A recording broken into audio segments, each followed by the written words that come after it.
Good morning and welcome to day 14 of Bible in a Year as we go through 365 days of Bible readings.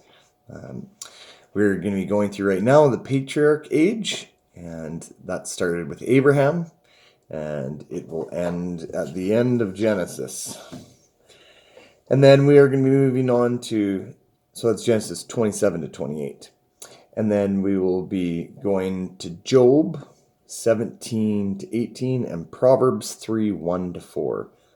We're following the adventure timeline created by Jeff Cavins, and we're going to be reading through the New International Version, the same one we have in the pews.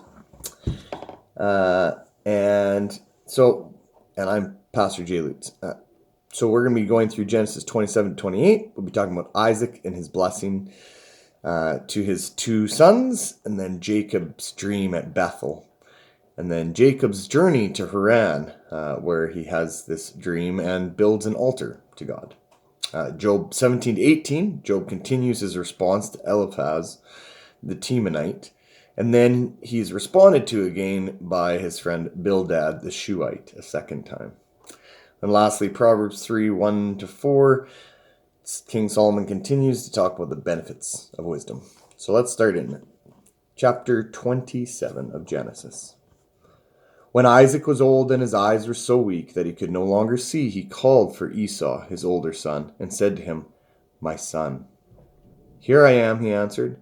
Isaac said, "I am now an old man, and I don't know the day of my death.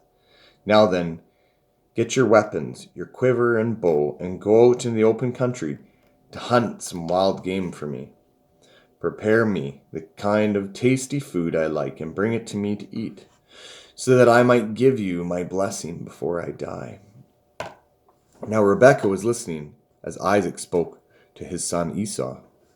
When Esau left for the open country to hunt game and bring it back, Rebekah said to her son Jacob, "Look, I overheard your father say to your brother Esau, 'Bring me some game and prepare me some tasty food to eat, so that I might give you my blessing in the presence of the Lord before I die.' Now, my son, listen carefully and do what I tell you. Go out to the flock and bring me 2 choice goats, so I can prepare some tasty food for your father, just the way he likes it. Then take it to your father to eat, so that he might give you his blessing before he dies." Jacob said to Rebekah his mother, "But my brother Esau is a hairy man, and I am a man with smooth skin. What if father touches me? I would appear to be tricking him, and he would bring me a curse on myself rather than a blessing." His mother said to him, "My son, let the curse fall on me. Just do what I say. Go and get them for me." So he went and got them and brought them to his mother, and she prepared some tasty food just the way his father liked it. Then Rebekah took the best clothes of Esau, her older son, when she had in the house, and put them on her younger son Jacob. She also covered his hands and smooth parts of his neck with goat skin. Then she handed to her son Jacob the tasty food and the bread she had made. He went to his father and said, "My father." "Yes, my son," he answered. "Who is it?" Jacob said to his father, "I am Esau, your firstborn. I have done as you told me. Please sit up and eat some of my game so that you may give me your blessing." Isaac asked his son, "How did you find it so quickly, my son?" "The Lord your God gave me success," he replied. Then Isaac said to Jacob, "Come near so I can touch you, my son, to know whether you really are my son Esau or not." Jacob went close to his father Isaac, who touched him and said, "The voice is the voice of Jacob, but the hands are the hands of Esau." He did not recognize him, for his hands were hairy like those of his brother Esau. So he blessed him. "Are you really my son Esau?" he asked. "I am," he replied. Then he said, "My son, bring me some of your game to eat, so that I might give you my blessing." Jacob brought it to him, and he ate. And he brought some wine, and he drank. Then his father Isaac said to him, "Come here, my son, and kiss me." So he went to him and kissed him. When Isaac caught the smell of his clothes, he smelled him and said, "Ah, the smell of my son is like the smell of a field that the Lord has blessed. May God give you heaven's dew, of the earth's richness, and abundance of grain and new wine. May nations serve you and people bow down to you. Be lord over your brothers, and may the sons of your mother bow down to you. May those who curse you be cursed. May those who bless you be blessed." After Isaac finished blessing him and Jacob had scarcely left his father's presence, his brother Esau came in from hunting. He too prepared some tasty food and brought it to his father. Then he said to him, "My father, sit up and eat some of my game so that you may give me your blessing." His father Isaac asked him, "Who are you?" "I am your son," he answered, "your firstborn Esau." Isaac trembled violently and said, "Who was it then who hunted game and brought it to me? I ate it just before you came, and I blessed him, and indeed he will be blessed." When Esau heard his father's word, he burst out a loud and bitter cry and said to his father, "Bless me too, my father." But he said, "Your brother came deceitfully and took your blessing." Esau said, "Isn't he rightly named Jacob? He has deceived me these 2 times. He took my birthright, and now he's taken my blessing." Then he asked, "Haven't you reserved any blessing for me?" Isaac answered Esau, I have made my lord over to you. I have made him lord over you, and have made all his relatives his servants, and I have sustained him with grain and new wine. So what can I possibly do for you, my son?" Esau said to his father, "Do you have only one blessing, my father? Bless me too, my father." Then Esau wept aloud. His father Isaac answered him, "Your dwelling will be away from the earth's richness, away from the dew of the heaven above. You will live by the sword, and you will serve him, your brother. But when you grow restless, you will throw your yoke from off your neck." Esau held a grudge against Jacob because of the blessing his father had given him. He said to himself, "The days of mourning for my father are near. Then I will kill my brother Jacob." When Rebekah was told what her older son Esau had said, he sent her younger son Jacob and said to him, "Your brother Esau is consoling himself with the thought of killing you. Now then, my son, go. Do what I say. Flee at once to my brother Laban in Haran.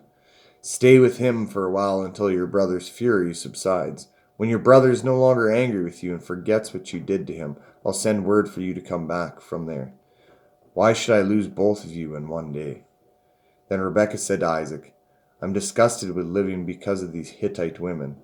If Jacob takes a wife from among the women of this land, from the Hittite women like these, my life will not be worth living." Chapter 28. So Isaac called Jacob and blessed him and commanded him, "Do not marry a Canaanite woman. Go at once to Padan Aram, to the house of your mother's father Bethuel. Take a wife for yourself there, for among the daughters of Laban, your mother's brother. May God Almighty bless you and make you fruitful, and increase your number until you become a community of peoples. May he give you and your descendants the blessing given to Abraham, so that you may take possession of the land where you now live as an alien, the land God gave to Abraham." Then Isaac sent Jacob on his way, and he went to Padan Aram, to Laban son of Bethuel, the Aramean, the brother of Rebekah, who was the mother of Jacob and Esau. Now Esau learned that Isaac had blessed Jacob and had sent him to Padan Aram to take a wife for them from there, and that when he blessed him, he commanded him, "Do not marry a Canaanite woman," and that Jacob had obeyed his father and mother and had gone to Padan Aram. Esau then realized how displeasing the Canaanite women were to his father Isaac, so he went to Ishmael and married Mahalath, the sister of Nebaioth, the daughter of Ishmael, son of Abraham, in addition to the wives he already had. Jacob left Beersheba and set out for Haran. When he reached a certain place, he stopped for the night because the sun had set. Taking one of the stones there, he put it under his head and lay down to sleep. He had a dream in which he saw a staircase resting on the earth with its top reaching to heaven, and the angels of God were ascending and descending on it. There above it stood the Lord, and he said, "I am the Lord, the God of your father Abraham, the father of the God and the God of Isaac. I will give you your descendants, the land in which you are lying. Your descendants will be like the dust of the earth, and you will spread out to the west and to the east, to the north and to the south. All peoples on earth will be blessed through you and your offspring. I will be with you, I will watch over you wherever you go, and I will bring you back to this land. I will not leave you until I have done what I have promised you." When Jacob awoke from his sleep, he thought, Surely the Lord is in this place, and I was not aware of it. He was afraid and said, How awesome is this place! This is none other than the house of God. This is the gate of heaven. Early the next morning, Jacob took the stone he had placed under his head and set it up as a pillar and poured oil on top of it. He called that place Bethel, though the city used to be called Luz. Then Jacob made a vow, saying, If God will be with me and watch over me on this journey I am taking, and will give me food to eat and clothing to wear, so that I will return safely to my father's house, then the Lord will be with my God, and this stone that I will set up as a pillar will be God's house. And of all that you give me, I will give you a tenth. Our second reading comes from Job 17 to 18. Job 17. My spirit is broken, my days are cut short, the grave awaits me. Surely mockers surround me. My eyes must dwell on their hostility. Give me, O God, the pledge you demand. Who else will put up security for me? You have closed their minds to understanding, therefore you will not let them triumph. If a man denounces his friends for reward, the eyes of his children will fail. God has made me a byword to everyone, a man in whose face people spit. My eyes have grown dim with grief. My whole frame is but a shadow. Upright men are appalled at this. The innocent are aroused against the ungodly. Nevertheless, the righteous will hold to their ways, and those with clean hands will grow strong.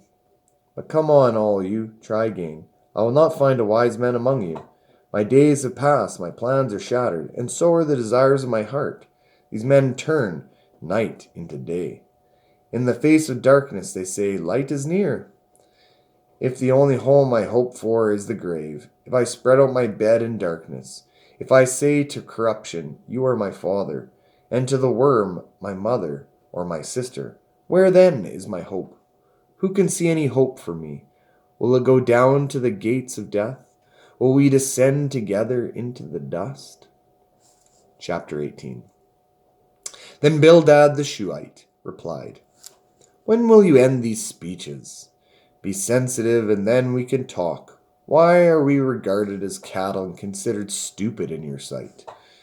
You who tear yourself to pieces in your anger, is the earth to be abandoned for your sake? Or must the rocks be moved from their place? The lamp of the wicked is snuffed out. The flame of his fire stops burning. The light in his tent becomes dark. The lamp beside him goes out. The vigor of his step is weakened. His own schemes throw him down. His feet thrust him into a net, and he wanders into its mesh. A trap seizes him by the heel.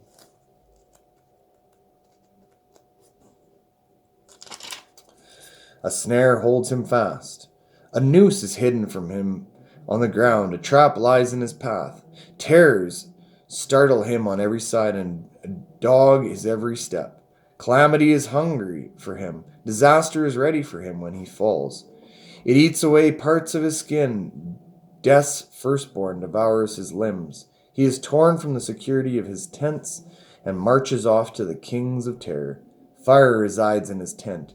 Burning sulfur is scattered over his dwelling. His roots dry up below, and his branches wither above. The memory of him perishes from the earth. He has no name in the land. He is driven from the light into darkness, and is banished from the world. He has no offspring or descendants among his people, no survivor where once he lived. Men of the west are appalled at his fate. Men of the east are seized with horror. Surely such is the dwelling of an evil man. Such is the place of one who knows not God. Our final reading is from Proverbs chapter 3, verses 1 to 4. My son, do not forget my teachings, but keep my commands in your heart, for they will prolong your life many years and bring them prosperity. Let love and faithfulness lead you. Bind them around your neck. Write them on the tablets of your heart. Then you will win favor and a good name in the sight of God and man. What wonderful words. Let love and faithfulness never leave you. Bind them around your necks. Write them on the tablets of your heart. This is what we aspire to do. It's what we love to do. And then we hear this sad tale again in Job, with Job and his friend Bildad, who continues to keep up the mockery amongst him, and he's not sensitive in his speech, even though he says, be sensitive and then we can talk. But, I mean, it's...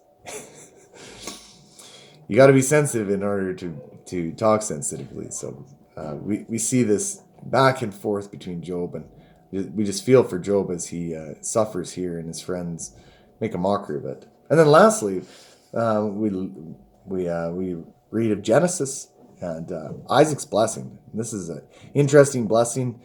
His wife, Isaac's wife, Rebekah, she hears him and she gets ready for the blessing to go to Jacob and not to Esau. And we see Jacob being blessed, and then Esau not being able to have a blessing because of it. And he gets very angry and is very, very, very sad.